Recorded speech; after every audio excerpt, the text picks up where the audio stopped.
जय श्री कृष्णा। आज हम श्री धर्मराज जी के व्रत कथा उनकी कथा सुनेंगे कि कार्तिक के महीने में माह के महीने में धर्मराज की कथा जो संक्रांति से लेकर 12 महीने तक सुनता है उनको धर्मराज जी हमेशा खुश रखते हैं। एक समय की बात है, निमी सारणी में सोनकाधिक 88 जारी सिगुनों ने परम श्रद्धा के साथ पुराणों के मर्मज्ञ सूजी महाराज से कहा, हे भगवान, हम आपको मुखारविंद से धर्मराज जी की कथा उसका विधि विधान महात्म्य सुनना चाहते हैं, सो आप कृपा करके हमें सुनाइए। सूजी बोले, हे ऋषियों, आप लोगों ने मनुष्य के कल्याण की कामना से मुझसे ये प्रश्न पूछा है, अतः आज मैं आप लोगों से धर्मराज जी की कथा संक्षेप में सुनाता हूँ। सारे तीर्थ व्रत आदि करने वाले, नाना प्रकार के दान करने वाले भी मनुष्य जिनके उद्यापन को किए बिना सुख के भागी नहीं हो सकते, उस विषय में आप लोगों को इस लोक में सुख और आगे स्वर्ग की प्राप्ति के लिए धर्मराज जी की श्रेष्ठ कथा कहूँगा। आप लोग विश्वास रखकर श्रवण करें। हे ऋषियों, त्रेता युग के प्रारंभ में एक प्रतापी राजा वर्जुभावन महोदयपुर में राज्य करता था। वह बड़ा धर्मात्मा, दयालु, गो ब्राह्मण अतिथियों का पूजक था। उसके राज्य में हरिदास नामक महाविद्वान श्रेष्ठ ब्राह्मण रहा करता था। उसकी पत्नी भी बहुत सुशील और धर्मवर्ती थी, जिसका नाम था गुणवती। हरिदास विष्णु भगत बड़ा तपस्वी, उसकी पत्नी भी भगवान की परम भक्त पतिव्रता नारी थी। उसने प्राय सभी प्रसिद्ध देवताओं के व्रत किए, परंतु धर्मराज की अर्थात धर्मराज के नाम से प्रभु की सेवा कभी नहीं की। चित्र की युवा गणेश जी की, चंद्रमा के, हरितालिका आदि देवियों के, राम जन्म, जन्माष्टमी, शिवरात्रि आदि शिव जी के सभी व्रत किया करती थी। वह बड़ी श्रद्धा से सदा एकादशी का व्रत किया करती हुई यथाशक्ति दान भी दिया करती थी। अतिथि सेवा से कभी विमुख नहीं होती थी। इस प्रकार धर्मपरायण में वृद्धावस्था में मृत्यु को प्राप्त हुई। धर्माचरण के प्रभाव से यमदूत उसे आदरपूर्वक धर्मराज जी के पुर को ले गए। दक्षिण दिशा में पृथ्वी से कुछ ऊपर अंतरिक्ष में धर्मराज जी का बड़ा भारी नगर है, जो कि पापी लोगों को भयदायक है।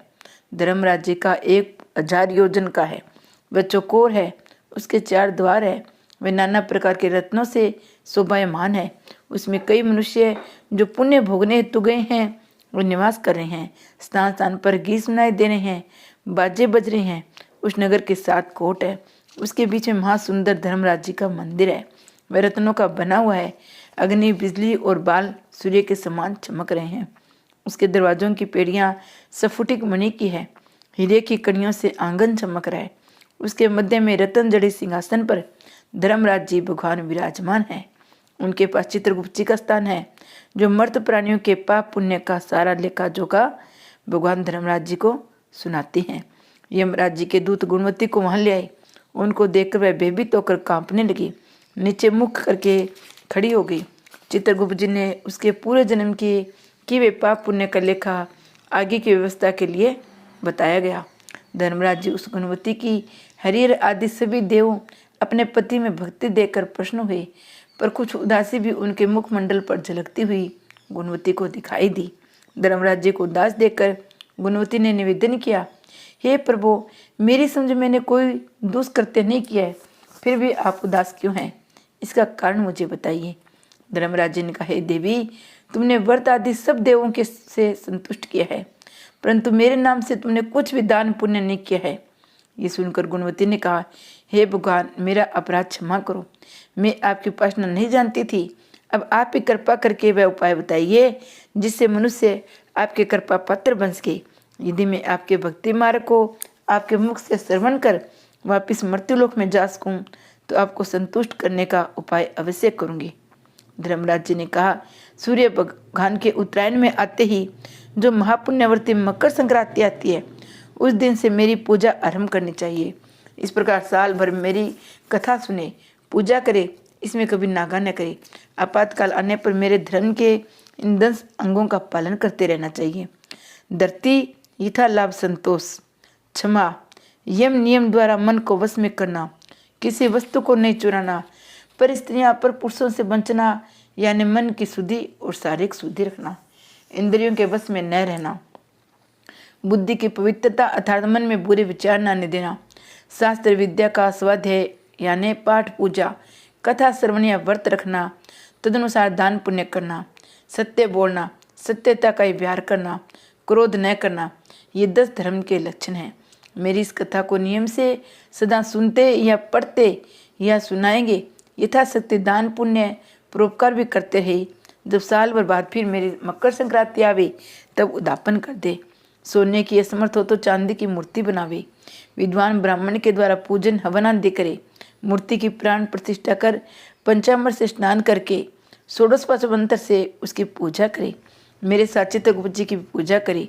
मुझे सफ़ेद काले तिलों के लड्डू का नैवेद्य समर्पण करे। चित्रगुप्त जी को काले तिलों का लड्डू का भोग लगावे। हमारी पूर्ण संतुष्टि के लिए ब्राह्मणों को भी जिमावे। बांस की छाबड़ी में 5.25 सेर धान जमाड़ जो मुक्ता तुल्य मान्य है, भयंकर गुरु या ब्राह्मण को भेंट कर देवे। स्वर्ग में चलने के लिए सोने या चांदी की निशानी भी दान देवे। सुंदर बनी हुई सैया भी दान दे, जिस पर मुलायम गद्दा तकिया रजाई हो। इसके सिवाय कंबल, पादुकाएं, बांस की लकड़ी, लोटा, डोर, 5 कपड़े, 5 वस्त्र भी दान देने चाहिए। गोदान की सामर्थ्य हो तो श्वेत या लाल गाय मेरे लिए और काले गाय चित्रगुप्त जी के लिए दान देवे। ये दान की वस्तु सर्वसाधारण के लिए है। धनवान व्यक्ति यदि अधिक दे सके तो और भी अच्छा है। ये सब सुनकर गुणवती ने भगवान से ये प्रार्थना की, हे प्रभु, यदि ऐसी बात है तो मुझे यमदूतों से छुड़ाकर फिर संसार में भेजिए, जिसे मैं आपकी व्रत कथा का प्रचार कर सकूं। ज्यों उसकी प्रार्थना पर भगवान धर्मराज जी ने स्वीकृति दी, उसी समय उसके मर शरीर में पुनः प्राणों का संचार हो गया। उसके पुत्र आदि कहने लगे, बड़ी प्रसन्नता है, हमारी माता जी पुनः जीवित हो गई है। इसके अनंतर उन गुणवती ने अपने पति पुत्र आदि को सब बातें कही जो धर्मराज जी ने मनुष्य के कल्याण के लिए कही थी, और खुद ने भी व्रत शुरू कर दिया। मकर संक्रांति से उसने प्रतिदिन धर्मराज जी की पूजा और ये कथा आरंभ कर दी। स्वर्ग में जाने के लिए दान पुण्य आदि कर्म भी आरंभ कर दिए। इस प्रकार वह गुणवती साल भर में धर्म कथा सुनकर धर्म के 10 अंगों का पालन करके मृत्यु उपरांत जब स्वर्ग में पहुंची तो देवता ने उसका आदर किया। वह सदा स्वर्गीय भोगों को भोगती रही। सूत जी महाराज ने शौनकादिक ऋषियों से कहा, हे मुनियों, जिस घर में स्त्री या पुरुष इस धर्मराज जी व्रत कथा को श्रद्धा से प्रतिदिन पढ़ते या सुनते हैं, वे दुखों से मुक्त हो जाते हैं। इसमें कुछ भी संशय की बात नहीं है। मृत्यु काल में यमदूत जो लेने आते हैं वे भी उसको आदरपूर्वक ले जाते हैं, और धर्मराज जी भी उसे सदा सुखी रखते हैं। यदि उन मनुष्यों के कुछ पाप बाकी है तो सिंगरी पाप नाश का उपाय बताकर सिंगरी पाप मुक्त करने में सहायक बन जाती हैं।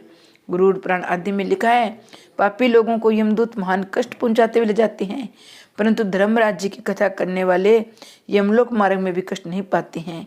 ये प्राणी सिंगरी स्वर्ग और मोक्ष तक को प्राप्त हो जाते हैं। जय धर्मराज जी की जय हो, जय चित्रगुप्त जी की जय हो। ये कथा कार्तिक के महीने, माघ के महीने, कभी मैं मकर संक्रांति से 12 महीने तक सुन के दान पुण्य करे, उद्यापन करे। जय हो धर्मराज जी की जय हो।